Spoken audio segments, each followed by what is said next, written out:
Hi hello welcome to my channel friends. ಎಲ್ಲರೂ ಹೇಗಿದ್ದೀರಾ? ಎಲ್ಲರೂ ಚೆನ್ನಾಗಿದ್ದೀರಾ ಅನ್ಕೊಳ್ತಾ ಇವತ್ತಿನ ವ್ಲಾಗ್ನು ಕೂಡ ಸ್ಟಾರ್ಟ್ ಮಾಡ್ತಾ ಇದ್ದೀನಿ. ಈ ವ್ಲಾಗ್ ಏನಾದರೂ ನಿಮಗೆ ಇನ್ ಕೇಸ್ ಇಷ್ಟ ಆಯಿತು ಅಂದರೆ ಲೈಕ್ ಮಾಡಿ, ಶೇರ್ ಮಾಡಿ, ಸಬ್ಸ್ಕ್ರೈಬ್ ಮಾಡ್ಕೊಳ್ಳಿ. ವಿಡಿಯೋನ ಕೊನೆ ತನಕನೂ ನೋಡಿ. ನಿಮ್ಮ ಅನಿಸಿಕೆ ಅಭಿಪ್ರಾಯಗಳನ್ನ ಕಮೆಂಟ್ ಮೂಲಕ ತಿಳಿಸಿ. ನಾನಿವತ್ತು 10 habits for stress free day.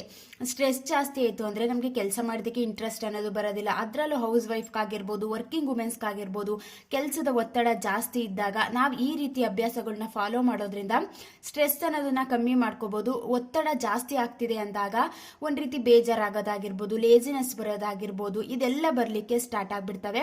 ಆದಷ್ಟು ಸ್ಟ್ರೆಸ್ ನ ಕಡಿಮೆ ಮಾಡಿಕೊಂಡು ಇಡೀ ದಿನನ ನಾವು ಯಾವ ರೀತಿ ಕಳಿಬಹುದು ಅನ್ನೋದನ್ನ ತಿಳಿಸ್ಕೊಡ್ತಾ ಇದ್ದೀನಿ. ಈ 10 ಅಭ್ಯಾಸಗಳಿಂದ ಸ್ಟ್ರೆಸ್ ಅಂತೂ ಕಡಿಮೆ ಆಗೇ ಆಗುತ್ತೆ. ಏನೋ ಒಂದ್ ರೀತಿ ರಿಲೀಫ್ ಅನ್ನೋದು ಸಿಕ್ಕೇ ಸಿಗುತ್ತೆ.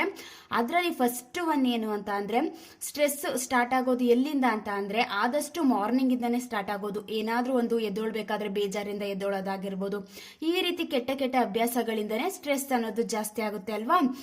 Start your day peaceful. ಆದಷ್ಟು ಬೆಳಿಗ್ಗೆ ಎದ್ದೇಳಬೇಕಾದ್ರೆ ಒಂದು ಹೊಸ ದಿನನ ಸ್ಟಾರ್ಟ್ ಮಾಡ್ತೀವಿ ಅಂದಾಗ ಒಂದು ಪೀಸ್ಫುಲ್ ಆಗಿ ಸ್ಟಾರ್ಟ್ ಮಾಡುವಂಥದ್ದು ತುಂಬಾನೇ ಇಂಪಾರ್ಟೆಂಟ್ ಆಗುತ್ತೆ. ಒಂದು ಆರಾಮಾಗಿ, ಒಂದು ಕಾಮ್ ಆಗಿ, ಒಂದು ಪ್ರಶಾಂತವಾಗಿ ಸ್ಟಾರ್ಟ್ ಮಾಡೋದ್ರಿಂದ ಸ್ಟ್ರೆಸ್ ಅನ್ನೋದನ್ನ ಕಡಿಮೆ ಮಾಡ್ಕೋಬಹುದು. ಇಡೀ ದಿನ ಒಂದು ರೀತಿ ಕಾಮ್ ಆಗಿ ಕಳೀಲಿಕ್ಕೂ ಕೂಡ ಈಸಿ ಆಗುತ್ತೆ. ಇನ್ನು ಸೆಕೆಂಡ್ ಪಾಯಿಂಟ್ ಏನು ಅಂತ ಅಂದ್ರೆ, ಎದ್ದಿದ್ದೀವಿ ಅಂದ ತಕ್ಷಣ ಸ್ವಲ್ಪ ಹೊತ್ತು ಮೆಡಿಟೇಷನ್ ಮಾಡೋದ್ರಿಂದನೂ ಕೂಡ ನಮ್ಮ ಸ್ಟ್ರೆಸ್ ಅನ್ನೋದನ್ನ ಕಡಿಮೆ ಮಾಡ್ಕೋಬಹುದು. ಮೆಡಿಟೇಷನ್ ಮಾಡೋದ್ರಿಂದ ನಮಗೆ ಬ್ಲಡ್ ಸರ್ಕ್ಯುಲೇಷನ್ ಅನ್ನೋದು ತುಂಬಾ ಚೆನ್ನಾಗಾಗುತ್ತೆ. ಏನೋ ಒಂದು ಸ್ಟ್ರೆಸ್ ಅನ್ನೋದು ಜಾಸ್ತಿ ಇದ್ರೂ ಕೂಡ ಅದನ್ನ ಕಡಿಮೆ ಮಾಡ್ಕೋಬಹುದು. ನಮಗೆ ಸ್ಟ್ರೆಸ್ಗೆ ಆಪೋಸಿಟ್ ವರ್ಡೇ ರಿಲ್ಯಾಕ್ಸ್ ಅಲ್ವಾ. ರಿಲ್ಯಾಕ್ಸೇಷನ್ ಸ್ಟ್ರೆಸ್ಗೆ ಆಪೋಸಿಟ್ ವರ್ಡ್ ಆಗಿರೋದ್ರಿಂದ ನಮಗೆ ಸ್ವಲ್ಪ ಹೊತ್ತು ರಿಲ್ಯಾಕ್ಸ್ ಅನ್ನೋದು ಸಿಗಬೇಕು ಅಂತ ಅಂದ್ರೆ ಮೆಡಿಟೇಷನ್ನು, ಯೋಗ, ವಾಕಿಂಗ್ ಆಗಿರ್ಬೋದು, ಈ ರೀತಿ ಅಭ್ಯಾಸಗಳನ್ನ ಫಾಲೋ ಮಾಡೋದ್ರಿಂದ, ಫಿಸಿಕಲ್ ಆಕ್ಟಿವಿಟೀಸ್ನ ನಾವು ಜಾಸ್ತಿ ಮಾಡ್ಕೊಳ್ಳೋದ್ರಿಂದ, ಸ್ಟ್ರೆಸ್ನ ಆದಷ್ಟು ಫಿಸಿಕಲಿ ಆಕ್ಟಿವಿಟೀಸ್ನ ನಾವು ಜಾಸ್ತಿ ಮಾಡೋದ್ರಿಂದ ಸ್ಟ್ರೆಸ್ ಅನ್ನೋದು ಆದಷ್ಟು ಕಡಿಮೆ ಮಾಡ್ಕೊಳ್ಳೋದಕ್ಕೂ ಕೂಡ ಈಸಿ ಆಗುತ್ತೆ. ನಾವು ಈ ರೀತಿ ಮೆಡಿಟೇಷನ್ ಮಾಡ್ದೇ ಒಂದು ಬೆಳಿಗ್ಗೆ ಎದ್ದೇಳ್ಬೇಕಾದ್ರೆ ಬೇಜಾರಿಂದ ಎದ್ದೇಳೋದಾಗಿರ್ಬೋದು, ಈ ರೀತಿ ಕೆಟ್ಟ ಅಭ್ಯಾಸಗಳನ್ನ ಫಾಲೋ ಮಾಡ್ಕೊಳ್ಳೋದ್ರಿಂದನೇ ಸ್ಟ್ರೆಸ್ ಅನ್ನೋದು ಕೂಡ ಜಾಸ್ತಿ ಆಗ್ಬಿಡುತ್ತೆ. ಆದಷ್ಟು ಕಡಿಮೆ ಮಾಡ್ಕೊಳ್ಳೋದಕ್ಕೆ ಏನೇನು ಮಾಡಬೇಕು, ಯಾವ್ಯಾವ ರೀತಿ ನನ್ನ ಲೈಫ್ನ ಚೇಂಜ್ ಮಾಡ್ಕೋಬೇಕು, ನಾನು ಇಡೀ ದಿನನ ಒಂದು ಒಳ್ಳೆ ರೀತಿಲಿ ಪಾಸಿಟಿವ್ಲಿ ಚೇಂಜ್ ಮಾಡ್ಕೋಬೇಕು ಅಂತ ಇದ್ರೆ ಒಂದಿಷ್ಟು ಅಭ್ಯಾಸಗಳನ್ನ ಫಾಲೋ ಮಾಡ್ಕೋತಾ ಹೋದಾಗ ಸ್ಟ್ರೆಸ್ ಅನ್ನೋದು ಕೂಡ ತನಗೆ ತಾನೇ ಕಡಿಮೆ ಆಗ್ಲಿಕ್ಕೂ ಕೂಡ ಸ್ಟಾರ್ಟ್ ಆಗುತ್ತೆ. ನೆಕ್ಸ್ಟ್ ಪಾಯಿಂಟ್ ಏನು ಅಂತ ಅಂದ್ರೆ, ಎದ್ದಿದ ತಕ್ಷಣ ತುಂಬಾ ಜನ ನಾವು ಅಬ್ಸರ್ವ್ ಮಾಡಿರ್ತೀವಿ ನೋಡಿ, ವಾಕ್ ಮಾಡ್ಕೋತಾರೆ. ಅದರಲ್ಲೂ ಸ್ವಲ್ಪ ಏಜ್ ಆಗಿರೋರಾಗಿರ್ಬೋದು, ಕೆಲ್ಸಕ್ಕೆ ಹೋಗೋರಾಗಿರ್ಬೋದು, ಈ ರೀತಿ ಅಬ್ಸರ್ವ್ ಮಾಡಿ ನೋಡಿ ಎದ್ದ ತಕ್ಷಣ ವಾಕಿಂಗ್ ಮುಗಿಸ್ಕೊಂಡು, ಎಕ್ಸರ್ಸೈಸ್ ಮುಗಿಸ್ಕೊಂಡು ಕಾಫಿ ಕುಡಿತಾ ಆಗಿರ್ಬೋದು, ಇಲ್ಲ ಅಂತಂದ್ರೆ ಒಂದು ಹಾಟ್ ವಾಟರ್ನ ಕುಡಿತಾ ಆಗಿರ್ಬೋದು, ಡ್ರಿಂಕ್ ಹಾಟ್ ವಾಟರ್ ಆಗಿರ್ಬೋದು, ಈ ರೀತಿ ಕೂತ್ಕೊಂಡು ಅದ್ರ ಜೊತೆ ನ್ಯೂಸ್ ಪೇಪರ್ ಓದ್ತಿರ್ತಾರೆ. ಇದನ್ನ ತುಂಬಾ ಜನ ಅಬ್ಸರ್ವ್ ಮಾಡಿರ್ತೀರಿ ಅಲ್ವಾ. ಆದಷ್ಟು ಮಾರ್ನಿಂಗ್ ಟೈಮೇ ಜಾಸ್ತಿ ನ್ಯೂಸ್ ಪೇಪರ್ನ ಓದೋದು. ಅಂದ್ರೆ ಏನೋ ಮಾರ್ನಿಂಗ್ ಟೈಮ್ ಫ್ರೀ ಇಲ್ಲ ಅಂದ್ರೆ ಮಾತ್ರ ಈವ್ನಿಂಗ್ ಟೈಮ್ ಓದ್ಲಿಕ್ಕೆ ಸ್ಟಾರ್ಟ್ ಮಾಡ್ಕೋತಾರೆ. ಆದಷ್ಟು ನಾವು ಏನಕ್ಕೆ ಮಾರ್ನಿಂಗ್ ಟೈಮ್ ನ್ಯೂಸ್ ಪೇಪರ್ನ ಓದ್ತೀವಿ, ಇದು ಒಂದ್ ರೀತಿ ಅಭ್ಯಾಸ ಮಾಡ್ಕೊಂಡ್ರೆ ತುಂಬಾ ಒಳ್ಳೇದು ಅಂತ ಅಂದ್ರೆ ನಮ್ಗೆ ಸ್ಟ್ರೆಸ್ ಅನ್ನೋದು ಕಮ್ಮಿ ಆಗುತ್ತೆ. ನಾವು ಯಾವಾಗ ಒಂದು ಓದ್ಲಿಕ್ಕೆ ಸ್ಟಾರ್ಟ್ ಮಾಡ್ಕೋತೀವಿ, ಏನೋ ಒಂಥರ ನಮ್ಮ ಮೈಂಡು ರಿಲ್ಯಾಕ್ಸ್ ಆಗ್ಲಿಕ್ಕೂ ಕೂಡ ಸ್ಟಾರ್ಟ್ ಆಗುತ್ತೆ. ನಾನಂತೂ ತುಂಬಾ ಜನನ ನೋಡಿದ್ದೀನಿ, ಆದಷ್ಟು ಅವರು ಇವಾಗ ವಾಕ್ಯ ಮುಗಿಸ್ಕೋತಾರೆ, ಮತ್ತೆ ಕಾಫಿ ಆಗಿರ್ಬೋದು, ಈ ರೀತಿ ಹಾಟ್ ವಾಟರ್ ಆಗಿರ್ಬೋದು ಕುಟ್ಕೊಂಡು ನ್ಯೂಸ್ ಪೇಪರ್ನ ಓದ್ತಿರ್ತಾರೆ. ಈ ಅಭ್ಯಾಸದಿಂದನೂ ಕೂಡ ನಮ್ಮ ಸ್ಟ್ರೆಸ್ ಅನ್ನೋದನ್ನ ನಾವು ಕಮ್ಮಿ ಮಾಡ್ಕೋಬಹುದು. ನ್ಯೂಸ್ ಪೇಪರ್ ಓದಕ್ಕೆ ಇಷ್ಟ ಇಲ್ಲ ಅಂತ ಅಂದ್ರೆ ಅವ್ರಿಗೆ ಏನ್ ಇಷ್ಟ ಆಗುತ್ತೆ ಆ ಬುಕ್ಸ್ನ ಸ್ವಲ್ಪ ಹೊತ್ತು ಒಂದು ಪೇಜ್ನಾರು ತೆಗೆದು ನೋಡೋದಾಗಿರ್ಬೋದು, ಈ ರೀತಿ ಅಭ್ಯಾಸ ಮಾಡ್ಕೊಳ್ಳೋದ್ರಿಂದನೂ ಕೂಡ ಸ್ಟ್ರೆಸ್ ಅನ್ನೋದು ಕೂಡ ಕಮ್ಮಿ ಆಗುತ್ತೆ. ನೆಕ್ಸ್ಟ್ ಪಾಯಿಂಟ್ ಏನು ಅಂತ ಅಂದ್ರೆ, ಟೇಕ್ ಹೆಲ್ಪ್. ತುಂಬಾ ಜನ ಹೌಸ್ ವೈಫ್ಗಳು ಈ ರೀತಿ ಮಿಸ್ಟೇಕ್ನ ಮಾಡ್ತಾರೆ.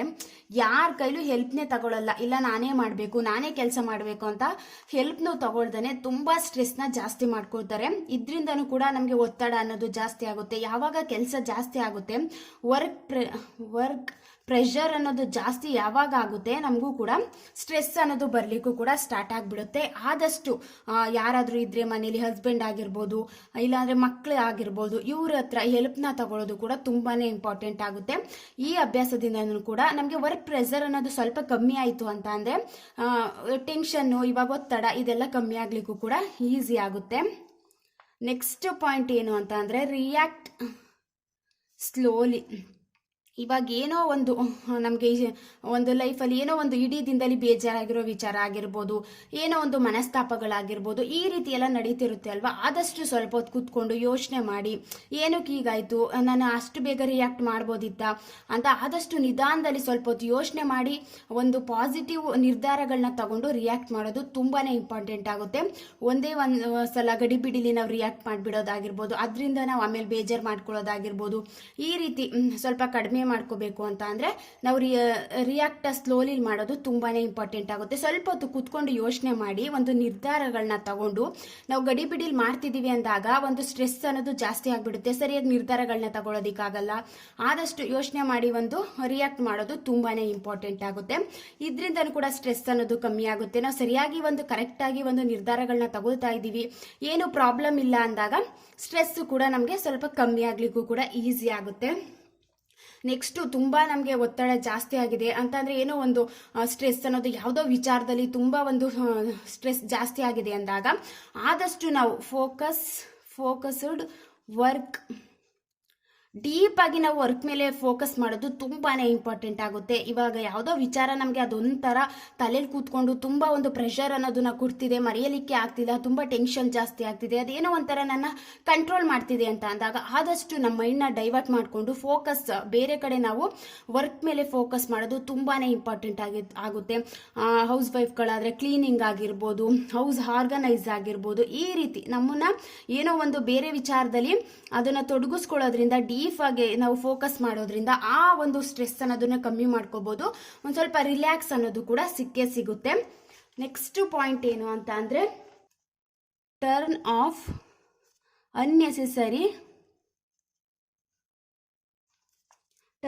ಅನ್ನೆಸೆಸರಿ ಮೆಸೇಜಸ್ ಆಗಿರ್ಬೋದು, ನೋಟಿಫಿಕೇಶನ್ ಆಗಿರ್ಬೋದು, ಏನೋ ಒಂದು ನಮಗೆ ಬೇಜಾರಾಗುತ್ತೆ, ಅದು ನೋಡಿದ್ರೆ ಇವಾಗ ಸಡನ್ ಆಗಿ ನಾವು ಫೋನ್ ತೆಗೆದು ನೋಡಿದ ತಕ್ಷಣ ಏನೋ ಒಂದು ನೋಟಿಫಿಕೇಶನ್ ಬಂದಿರುತ್ತೆ, ಏನೋ ಒಂದು ನಮ್ಗೆ ಇಷ್ಟ ಆಗಿಲ್ಲದೆ ಹೋದ ಮೆಸೇಜ್ ಬಂದಿರುತ್ತೆ, ಅದನ್ನ ಆದಷ್ಟು ಅವಾಯ್ಡ್ ಮಾಡೋದು, ಆಫ್ ಮಾಡೋದು ತುಂಬಾನೇ ಇಂಪಾರ್ಟೆಂಟು. ಏನೋ ಒಂದು ಓದ್ಬಿಡ್ತೀವಿ ಅಂದಾಗ ಅದರಿಂದನೂ ಕೂಡ ಸ್ಟ್ರೆಸ್ ಜಾಸ್ತಿ ಆಗೋದಾಗಿರ್ಬೋದು, ಅದನ್ನ ಆಫ್ ಮಾಡಿ ಅದನ್ನು ಓಪನ್ ಮಾಡ್ದಾನೆ ಇರೋದು ಕೂಡ ತುಂಬಾನೇ ಇಂಪಾರ್ಟೆಂಟ್ ಆಗುತ್ತೆ. ನೆಕ್ಸ್ಟ್ ಏನಂತ ಅಂದರೆ, ಆಫ್ಟರ್ನೂನ್ ಟೈಮ್ ಟೇಕ್ ಬ್ರೇಕ್. ಆದಷ್ಟು ಹೌಸ್ ವೈಫ್ಗಳು ಬೆಳಗ್ಗೆಯಿಂದ ಸಂಜೆ ತನಕ ನಾವು ಕೆಲಸ ಮಾಡಿರ್ತೀವಿ ಅಂದಾಗ ಒಂದು ಸ್ವಲ್ಪ ಆಯಾಸ ಅನ್ನೋದು ಹಾಗೆ ಆಗಿರುತ್ತೆ, ವರ್ಕ್ ಜಾಸ್ತಿ ಇರುತ್ತೆ. ಆದಷ್ಟು ನಾವು ಒಂದು ಸ್ವಲ್ಪ ಮಧ್ಯಾಹ್ನ ಟೈಮು ಊಟ ಆದಮೇಲೆ ಆಫ್ಟರ್ನೂನ್ ಟೈಮು ನಮ್ಮ ಮೈಂಡ್ನ ರಿಲ್ಯಾಕ್ಸ್ ಮಾಡ್ಕೊಳ್ಳೋದಕ್ಕೋಸ್ಕರ ಸ್ವಲ್ಪ ಹೊತ್ತು ನಾವು ಬ್ರೇಕ್ನ ತಗೊಳ್ಳೋದಾಗಿರ್ಬೋದು, ಮನೇಲಿ ಇದ್ದೀವಿ ಅಂತಂದರೆ ಮ್ಯೂಸಿಕ್ನ ಕೇಳೋದಾಗಿರ್ಬೋದು, ಸ್ವಲ್ಪ ಹೊತ್ತು ಟಿ ವಿನ ನೋಡೋದಾಗಿರ್ಬೋದು, ಈ ರೀತಿ ನಾವು ಏನೋ ಒಂದು ಫನ್ ಮೂಮೆಂಟ್ನ ಎಂಜಾಯ್ ಮಾಡೋದಾಗಿರ್ಬೋದು. ಈ ರೀತಿ ಮಾಡೋದ್ರಿಂದನೂ ಕೂಡ ನಮ್ಮ ಸ್ಟ್ರೆಸ್ ಅನ್ನೋದನ್ನ ಕಡಿಮೆ ಮಾಡ್ಕೊಳ್ಬೋದು, ತುಂಬಾನೇ ಯೂಸ್ ಆಗುತ್ತೆ. ಇವೆಲ್ಲ ಒಂದು ರೀತಿ ನಮ್ಮನ್ನ ಖುಷಿ ಪಡಿಸ್ಲಿಕ್ಕೆ ಸ್ಟಾರ್ಟ್ ಆಗುತ್ತೆ ಅಲ್ವಾ.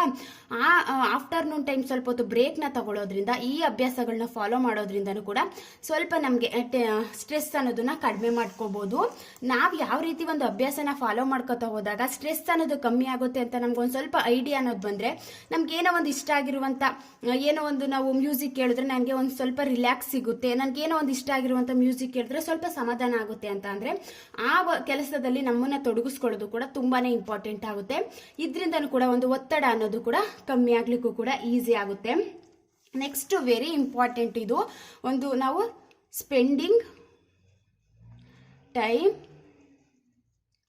ವಿತ್ ಫ್ಯಾಮಿಲಿ, ತುಂಬಾನೇ ಇಂಪಾರ್ಟೆಂಟ್ ಅಲ್ವಾ ಇದು. ನಾವು ಎಷ್ಟೇ ಒಂದು ಬೇಜಾರಾಗಿರ್ಬೋದು, ಎಷ್ಟೇ ಒಂದು ಸ್ಟ್ರೆಸ್ ಜಾಸ್ತಿ ಆಗಿರ್ಬೋದು, ಕೆಲಸ ಮಾಡ್ಲಿಕ್ಕೆ ಇಂಟ್ರೆಸ್ಟ್ ಇಲ್ಲ ಅಂದ್ರೂ ಕೂಡ, ಒಂದು ಲೇಜಿನೆಸ್ ಜಾಸ್ತಿ ಆಗಿದ್ರು ಕೂಡ ನಾವು ಫ್ಯಾಮಿಲಿ ಜೊತೆ ಒಂದು ಕ್ವಾಲಿಟಿ ಟೈಮ್ನ ಸ್ಪೆಂಡ್ ಮಾಡ್ತೀವಲ್ವಾ, ಹಸ್ಬೆಂಡ್ ಜೊತೆ ಆಗಿರ್ಬೋದು, ಮಕ್ಕಳ ಜೊತೆ ಆಗಿರ್ಬೋದು, ಏನೋ ಒಂದು ನಾವು ಓಪನ್ ಅಪ್ ಆಗಿ ಮಾತಾಡೋದಾಗಿರ್ಬೋದು, ಒಂದು ಏನೋ ಒಂದು ಶೇರಿಂಗ್ ಮಾಡ್ಕೊಳ್ಳೋದಾಗಿರ್ಬೋದು, ಈ ರೀತಿ ನಾವು ಒಂದು ಕ್ವಾಲಿಟಿ ಟೈಮ್ನ ಒಂದು ನಮ್ಮ ಫ್ಯಾಮಿಲಿ ಜೊತೆ ನಾವು ಶೇರ್ ಮಾಡ್ಕೊಳ್ಳೋದ್ರಿಂದನೂ ಕೂಡ, ನಾವು ಟೈಮ್ನ ಸ್ಪೆಂಡ್ ಮಾಡೋದ್ರಿಂದನೂ ಕೂಡ ಒಂದು ಸ್ಟ್ರೆಸ್ ಅನ್ನೋದನ್ನ ಕಮ್ಮಿ ಮಾಡ್ಕೋಬಹುದು. ಏನೋ ಒಂದು ನಮಗೆ ರಿಲ್ಯಾಕ್ಸ್ ಅನ್ನೋ ಸಿಗುತ್ತೆ, ಒಂಥರ ಖುಷಿ ಆಗುತ್ತೆ ಅಲ್ವೇ. ಈಗ ಹಸ್ಬೆಂಡ್ ಹತ್ರ ಮಾತಾಡ್ತಿದೀವಿ ಅಂತ ಅಂದಾಗ ಒಂದು ಖುಷಿ ಅನ್ನೋದು ಸಿಗುತ್ತೆ. ಒಂದೊಂದ್ಸಲಿ ಮಕ್ಕಳ ಜೊತೆ ಮಾತಾಡ್ತಿದೀವಿ ಅಂದಾಗ್ಲೂ ಅವ್ರು ಏನೋ ಒಂದು ಫನ್ ಮೂಮೆಂಟ್ ನ ಮಾಡ್ತಾರೆ, ಅದರಿಂದ ನಮ್ಗೆ ಏನೋ ಒಂದು ನಗು ಬರೋದಾಗಿರ್ಬೋದು. ಆದಷ್ಟು ನಾವು ನಗುನ ಕಂಟ್ರೋಲ್ ಮಾಡ್ಕೋಬಾರ್ದು. ಏನೋ ಒಂದು ಫನ್ ಮೂಮೆಂಟ್ ಇದೆ ಅಂದಾಗ ಅದನ್ನ ಎಂಜಾಯ್ ಮಾಡೋದನ್ನ ಕಲ್ತ್ಕೋಬೇಕು. ನಾವು ಎಂಜಾಯ್ನೇ ಮಾಡ್ಲಿಲ್ಲ ಅಂತ ಅಂದ್ರೆ ಏನೋ ಒಂದು ಯಾವಾಗಲೂ ಬೇಜಾರಲ್ಲೇ ಇರ್ತೀವಿ, ಒಂದು ಎಂಜಾಯ್ಮೆಂಟೇ ಇಲ್ಲ ಅಂತ ಅಂದರೂ ಕೂಡ ಒಂದು ರೀತಿ ಬೇಜಾರು ಅನ್ನೋದು ಆಗ್ಬಿಡುತ್ತೆ. ಆದಷ್ಟು ಒಂದು ನಗುಮುಖದಿಂದ ಇರೋದು ಕೂಡ ತುಂಬಾ ಇಂಪಾರ್ಟೆಂಟ್ ಆಗುತ್ತೆ. ಇದರಿಂದನೂ ಕೂಡ ಸ್ವಲ್ಪ ಸ್ಟ್ರೆಸ್ ಅನ್ನೋದು ಕೂಡ ಕಮ್ಮಿ ಆಗುತ್ತೆ. ಒಂದಿಷ್ಟು ಅಭ್ಯಾಸಗಳನ್ನ ನಾವು ಫಾಲೋ ಮಾಡ್ಕೋತಾ ಹೋದಾಗ ಸ್ಟ್ರೆಸ್ ಅನ್ನೋದನ್ನ ಕಡಿಮೆ ಮಾಡ್ಕೋಬಹುದು. ಆದಷ್ಟು ಹೌಸ್ ವೈಫ್ಗಳು ಏನು ಅಂತ ಅಂದರೆ ಕೆಲಸ ಕೆಲಸ ಕೆಲಸ ಅಂದ್ಕೊಂಡು ಒಂದು ರೀತಿ ಸ್ಟ್ರೆಸ್ ಅನ್ನೋದು ಜಾಸ್ತಿ ಆಗಿರುತ್ತೆ. ಮಕ್ಕಳು ಆಗಿರ್ಬೋದು, ಹಸ್ಬೆಂಡ್ ಆಗಿರ್ಬೋದು, ಒಂದು ಮನೇನ ಕ್ಲೀನ್ ಮಾಡೋದಾಗಿರ್ಬೋದು, ಇಡೀ ದಿನ ನಾವು ಒಂದು ಮನೇಲೇ ಇದ್ದು ಒಂದು ಹೋಮ್ ಮೇಕರ್ ಆಗಿ ಕೆಲಸ ಮಾಡ್ತಿದ್ದೀವಿ ಅಂದಾಗ ವರ್ಕಿಂಗ್ ವುಮೆನ್ಸ್ ಆಗಿರ್ಬೋದು, ಹೋಮ್ ಮೇಕರ್ಸ್ ಆಗಿರ್ಬೋದು, ಯಾರು ಹೊರಗಡೆ ಹೋಗಿ ಕೆಲಸ ಮಾಡೋರು ಅಷ್ಟೇ, ಅವ್ರ ಕೆಲಸನೇ ಅವ್ರಿಗೆ ಜಾಸ್ತಿ ಇರುತ್ತೆ, ಆ ಒಂದು ಪ್ರೆಷರು ಜಾಸ್ತಿ ಇರುತ್ತೆ ಅಲ್ವಾ. ಈ ರೀತಿ ಅಭ್ಯಾಸಗಳನ್ನ ಫಾಲೋ ಮಾಡ್ಕೊಳ್ಳೋದ್ರಿಂದ ತುಂಬಾನೇ ಒಂದು ಗುಡ್ ರಿಸಲ್ಟ್ ಅನ್ನೋದು ಸಿಕ್ಕೇ ಸಿಗುತ್ತೆ. ನಮ್ಮ ಸ್ಟ್ರೆಸ್ ಕೂಡ ಕಮ್ಮಿ ಆಗುತ್ತೆ. ಇವತ್ತಿನ ವ್ಲಾಗ್ ಏನಾದರೂ ನಿಮಗೆ ಇನ್ ಕೇಸ್ ಇಷ್ಟ ಆಯಿತು ಅಂದರೆ ಒಂದು ಲೈಕ್ ಮಾಡಿ, ಶೇರ್ ಮಾಡಿ, ಸಬ್ಸ್ಕ್ರೈಬ್ ಮಾಡ್ಕೊಳ್ಳಿ. ನೆಕ್ಸ್ಟ್ ವಿಡಿಯೋದಲ್ಲಿ ಸಿಗ್ತೀನಿ. Thank you for watching.